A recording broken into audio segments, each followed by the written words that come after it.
Hey guys, just want to review a new show on OWN called The Never Ever Mets. It's basically about couples that have been talking online in some cases for years and have never met in person for whatever reason. It gives them the opportunity to meet, see if they have a real life connection. So they all meet up. They have, in the two episodes that I've seen thus far, they have their ideal first date that the men put together. Then, as a group, they kind of all live in the house together to get to know each other, to see if, this real life scenario works for them. And while they're in the house, they go through different challenges that I think is put on by the showrunners. The host is the young lady from the hit show Empire, Taronda Jones, and she's doing a great job so far. She was kind of the busybody character that I think she worked with Cookie. She also worked with Lucius as well, because she was one of the people that worked for the Empire record company and all the other things they had going on. So if you're a fan of Empire, you remember her character. But she's the host of this, and I think it's a good concept for a show. Very interesting. This show has all people of color in it, and I'm just going to run down some of the couples and how long they've been talking online. So Shay and Josh have been talking for 12 years. Joanna and Aaron have been talking for 9 months. Diamond and Aaron have been talking for 5 years. There's 2 different Aarons. Alexis and Dominique for 6 months. Sienna and Brandon for 10 months. Sandia and Chris for 3 months. And Millie and Greg for 3 years. So some of these say they've been dating. Well, it says basically they've been dating. I guess they've been committed online, considered dating online, but just have never met or seen each other in person. So again, the concept I think is a good concept. For some of these people, I understand it's only been months. That's why you guys haven't met. You live in different cities and states. Understandable. Some of these people that haven't seen each other for years, I'm just wondering why so many years, and why did it not come to fruition and happen. I think Shay and Josh, 12 years. I think he has a couple of kids. During this whole process, they met pretty young, and at this point he has a couple of kids. So I don't know how I guess they were on again, off again. I feel like they probably had more of a friendship than a relationship, but on here it says they were dating. It can be, it seems like they're living 2 different lives for some of them, because again, there are kids involved, there's a family, but then you're talking to this person online. I don't know. Some of that seems a little bit suspect for me. We kind of got into the hood shenanigans like almost off the rip first episode, like near the end. This show is definitely giving me some hood vibes, but I'm not mad at it. I'm a little surprised, but it makes me want to see what's going to happen next. I'm not against the hood, I'll have to pull out some characters that stand out for me thus far. And I'll have to say, when it comes to Joanna and Aaron J, Joanna just seems like she likes him, but she's kind of really critical of him, and she's kind of controlling, and she's expecting him to be a certain way. But she's still giving him a chance, but she's kind of has these expectations on him, and she's kind of, to me, not giving him a fair shot. And I think he is a little bit low in his confidence, but she's not really doing anything to boost his confidence either. So we'll see what happens with Joanna and Aaron J. dating for 9 months. But the kicker is, I'll save them to the end. I'll say the next couple that kind of stands out for me also is Shay and Josh. Haven't seen each other for 12 years, but they're kind of jumping right into intimacy and connecting with each other physically. They seem like an old married couple that have been together for a long time, and they're even surprised themselves how they just have this close physical bond. Again, they've been dating for 12 years, and I believe he has 2 children. I'm not sure if she has any children or not. Sandia and Chris. Chris kind of was talking with the guys, and he was basically saying, they're not exclusive. They've been dating for 3 months online. Again, never seen each other. They're not exclusive, and it's easy for him to get women. He can get women anytime that he wants, and all of these things. And she was kind of standing across the room, overhearing this, and he sees her and tells her, what are you doing here? You're not supposed to be here. Why don't you leave? Because he's talking all this junk to the guys, right? So that was like a huge red flag for me, for the way he talked to her and trying to get her to leave as he talked all this stuff. She did admit that they're not exclusive, but again, she says the way you present it and the way that you talk as if you are open to be with other women. And basically, what is the plan? He later admits her he doesn't really trust women, and he's still trying to get to know her. I think that's something that'll come up later on in the show. Sandia says that she comes from a traditional family, and I'm trying to remember what country that she comes from, but they're traditional, and they have like Christian beliefs, and they want to be married. They're going for marriage as the goal. But then, Chris also admits that they were sexting, which is, texting sexually suggestive things to each other while online dating. So it's up to you kind of what you take from that situation and from that information. But she's more on a traditional side and is looking for marriage. He hasn't opposed that, but he seems pretty open to doing a lot of different things, and we'll see what's going to happen if they have a connection. If they have something, again, it's only been 3 months. But finally, I'm going to go into episode 2 here with Sienna and Brandon, and their chemistry's kind of been not strong. Like, she's unsure in the beginning, even in their first date. I think they cooked some Italian food together, and he kind of shows off his cooking skills. She's unsure, but I mean, most people would be. They've been dating for 10 months online, and she's saying, you have to be around that person to understand the physical chemistry, if there's a vibe. So later on, they kind of get into an argument about her being inconsistent on some of the things that she says. And then she gets upset, kind of calls him out of his name, saying, well, inconsistent, you have a failed marriage and a baby mama, so you're inconsistent with your relationships. The group kind of stands up for him and says, relationship ends. We've all been in failed relationships.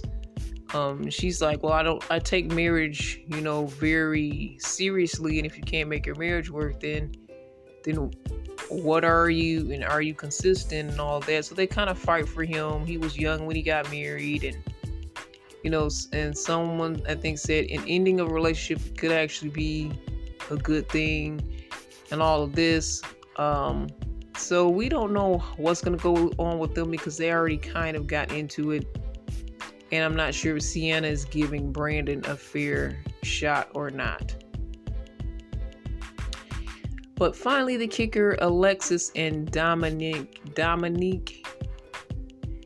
not sure if you could say Dominic or Dominique. Alexis and Dominique. Dating for 6 months online. Alexis is kind of shows her body off. She does have some hood vibes. She seems like a fun-loving person that you like to hang out with, but she is giving me some hood vibes. He's kind of giving me some too. They both have jealousy issues. And when he first sees her, in person, he's saying her shape doesn't look the same. I guess she was photoshopping and smoothing her body out. But he still comes on to her. They still show affection for each other right away, kissing and whatnot. Later on, one of the guys comes into the kitchen wearing some super short shorts, and she's like, "Oh, you have your hoochie daddy shorts on," and she just keeps talking about this guy's shorts. And he's not mad at her. He's like, "Okay, I'll take it. Okay." I guess the woman he's with doesn't really mind that. But Dominique, her boo, kind of gets upset. And later on kind of confronts her. And he kind of pushes her a couple of times. She kind of gets in his face. He kind of pushes her back. And it's not looking pretty. Some of the shots, is like when they cut to the shots, it looks worse than when I look back at it additional times when they go into the next episode. But, it's all in all bad. It's all in all an issue. He said he was drunk. And that night they sent him to a separate hotel away from her. And he's talking about to the guys, I didn't do anything wrong. I didn't flirt with anybody. What did I do? But it seems like he didn't get the idea that maybe he shouldn't push or shove anyone. And it's not like he knocked her across the room, but it was an obvious push, an obvious shove away, and it wasn't that light. But to me, it also wasn't like knocking her to the floor either. But it did seem too aggressive, and even too aggressive to the showrunners, to the point where they separated them. And then the next day, they made the choice of releasing them both from the house. And then the ladies were saying, if I was there, one of the ladies said, if I was there, I would have been playing that. I guess she was saying I would have stood up for you. I would have protected you. The other ladies were saying, this is like some domestic looking thing going on, and you should just not even talk to this guy any further or give him any further chance. So they did allow her to see a video of him apologizing. Apologies seemed very light. It seemed like he said it's not that deep. He said, let's sweep this under the rug. And I really didn't like that comment, because it's like, I don't want to sweep things under the rug. What else should I be sweeping under the rug? Is there other things under the rug? So that got me questioning there. And he's like, it's not that deep. It's not that big of a deal. Let's go forward. And the way he was saying it was, he wasn't taking it seriously. And he was saying, I was drunk, trying to use that as an excuse. But again, he was not taking the situation serious enough. And I definitely would not accept his apology. Alexa said she would no longer speak with him after this situation if he tries to reach out again. And hopefully she sticks to that.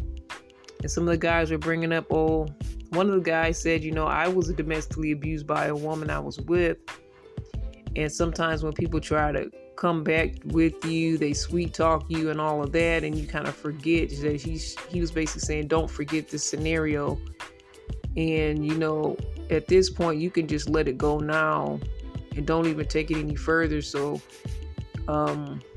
you won't put yourself in harm's way, which I believe they were all correct. For me, I think that's something that you don't get a second chance for. And I think a lot of times we do give people second chances. And I think somebody said there's nothing, if something like that comes out on somebody, it's nothing that you can do to make that come out. It was something that was already inside of them in the first place, so you can't blame yourself for what happened. That's some issue that they have within themselves that was going to come out at some point. So it's good that it came out now and she can walk away. Sadly, she leaves the show very early on, but it's good that this lesson was learned for her and maybe other women that are watching, and even men as well. Basically, don't forget, if somebody shows you who they are, believe them. And that's what the host Taronda said as well. As soon as somebody shows themselves to you, please don't forget. Don't let it go any further. If you have to walk away, please walk away. And don't give, sadly, some situations I feel like you can't give second chances on. Because, that could be your life. And even though, again, I feel like it was aggressive, it may not have been knocked down, smacked down, but it was aggressive enough for it to be more than a red flag and a cautionary issue. So it's really, really something to think about. But they were just giving me some hood right away in the beginning, the first and second episodes. I'm interested in seeing what's going to happen next. What's going to happen with these couples? Are they going to stay together? They're going to make it last. They're going to make it work. It will be great to see some marriages come out of this, because at least I talked about recently Married at First Sight. At least these people have been online for years. So they have a lot of information about each other. They just haven't been in physical proximity with each other. So the possibility of marriage, I think, could be higher, especially for these people that have been talking for years. And it will make more sense because they do have a history, just not physically with each other. So if a marriage came out of this, it will be great. It will be something that I would say is possible. There's something built up here, even though if it's not in person, but this gives them the opportunity to see what it's like in person. So all the best for this new show, this new process. I'm excited and interested in what's going to happen. They had these different exercises, these intimate exercises, different positions, and this is something that people may feel a little bit odd about and may feel uncomfortable about talking about and doing and sharing, but this show plays into that and puts them in those intimate spaces and says, what would you do? What position would you take? Why are you not facing each other? I mean, it kind of got deep, because I know a lot of times they do sexual things just for the attention of the show and to get people to watch. But I felt like it had some intentionality behind this exercise that they were doing. I don't know the rules I know some shows have rules when it comes to being sexual on the show. Should you, it's up to the couple, or should do that? Is this a rule that they shouldn't do any of that during the tapings? I don't know, but they kind of just talked about this scenario of intimacy to just see how the couples connected with each other in this early process. And I thought it was really telling of the different choices that they took. They could choose two different choices in the positions, and it was really telling what they chose and how they interacted in that moment.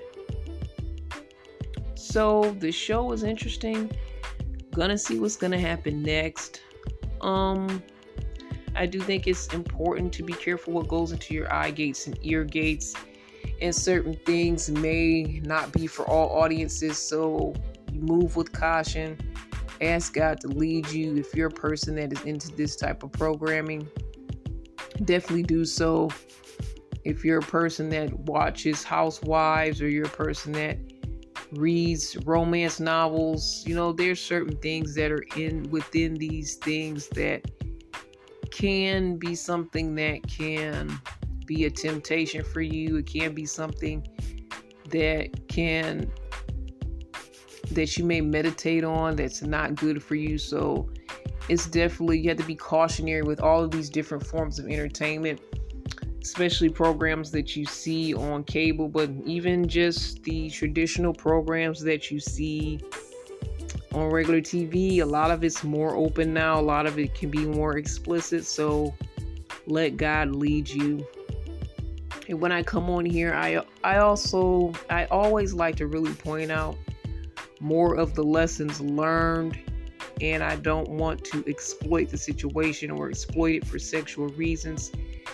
That's not why I'm here. We're here about faith, love, and trends, and you can learn a lot from relationships. The different steps people take, the different things that they do, even if it's something that you may not do, it could be a learning lesson. And it can also show you what, other people are open and willing to do, and let you know that, maybe you need to really investigate. You really should not, maybe, because you want to know the mindset of people out here. And this kind of gives you some insight on mindsets of people, different things they're up for, the different things they'll do, even if it's not your mindset. And it's always good to be aware. Learn from other people's situations if you can, versus having to learn firsthand isn't always fun. So I think it's a purpose to some of these programs, and I'm going to try to pull that out and share that with you. When we talk about faith, love, and trends, we've been talking a lot about reality shows that deal with love and relationships, and we will continue to do so. Again, it fits our topic of faith, love, and trends. Some of these programs are trending programs, and I always like to put my faith spin on these topics as well. And if you want to be a part of the show, you want to chat and share your perspective on some of these programs, if you're a fan, if you watch, or if you are in the love, faith, or trends industry and you would like to chime in, or if you're in the faith and love and trends industry and you would just like to share your story, share what you do, we would love to hear from you and connect with you. Again, you can email me, Irene, anytime at cbiztv@yahoo.com. That's CBIZTV@yahoo.com. All the best, and God bless.